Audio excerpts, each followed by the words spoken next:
Hello, everybody, and welcome back. Today we're going to be reading Chapter 6 from As a Man Thinketh by James Allen. Chapter title, Visions and Ideals. The dreamers are the saviors of the world.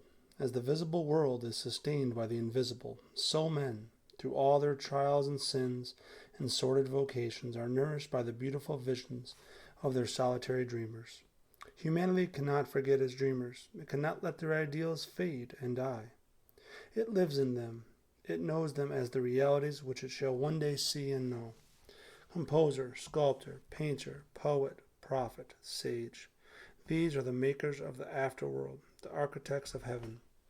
The world is beautiful because they have lived. Without them, laboring humanity would perish. He who cherishes a beautiful vision, a lofty ideal in his heart, will one day realize it. Columbus cherished a vision of another world, and he discovered it. Copernicus fostered the vision of a multiplicity of worlds and a wider universe, and he revealed it. Buddha beheld the vision of a spiritual world of stainless beauty and perfect peace, and he entered into it. Cherish your visions. Cherish your ideals. Cherish the music that stirs in your heart, the beauty that forms in your mind, the loveliness that drapes your purest thoughts, for out of them will grow all delightful conditions, all heavenly environment. Of these, if you but remain true to them, your world will at last be built. To desire is to obtain, to aspire is to achieve. Shall man's basest desires receive the fullest measure of gratification, and his purest aspirations starve for lack of sustenance? Such is not the law. Such a condition of things can never obtain. Ask and receive. Dream lofty dreams, and as you dream, so shall you become.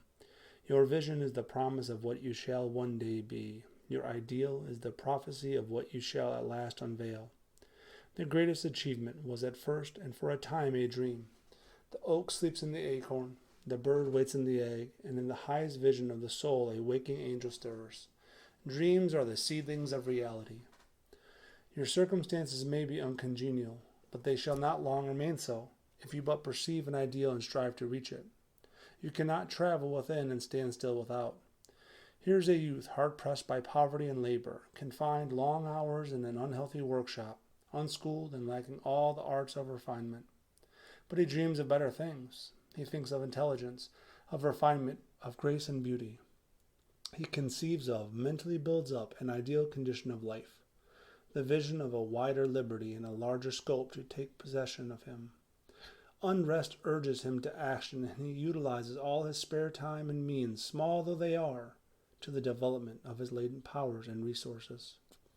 Very soon, so altered has his mind become that the workshop can no longer hold him.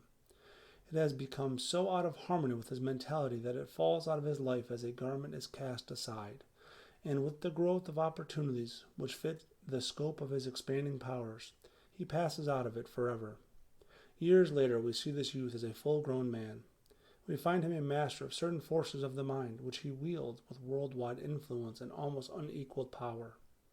In his hands he holds the cords of gigantic responsibilities. He speaks, and lo, lives are changed.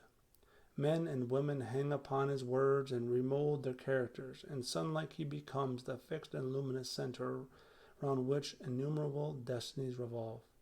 He has realized the visions of his youth. He has become one with his ideal.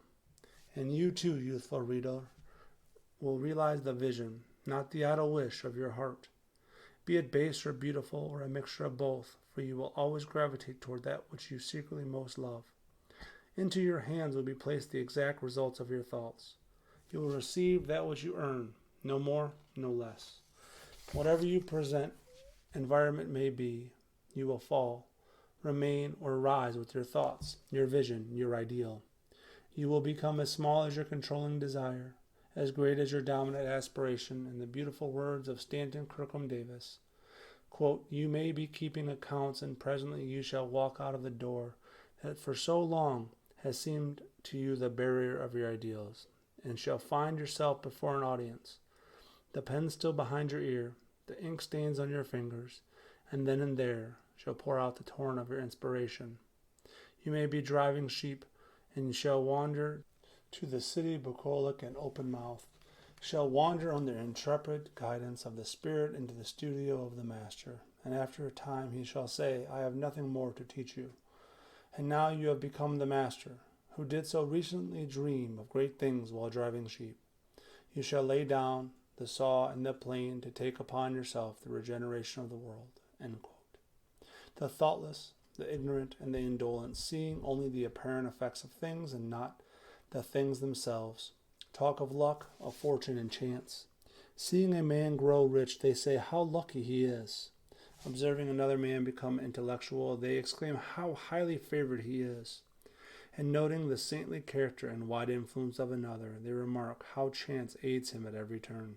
They do not see the trials and failures and struggles which these men have voluntarily encountered in order to gain their experience, have no knowledge of the sacrifices they have made, of the undaunted efforts they have put forth, of the faith they have exercised, that they might overcome the apparently insurmountable and realize the vision of their heart. They do not know the darkness and the heartaches. They only see the light and joy, and call it luck. They do not see the long and arduous journey, but only behold the pleasant goal, and call it good fortune. Do not understand the process, but only perceive the result, and call it chance.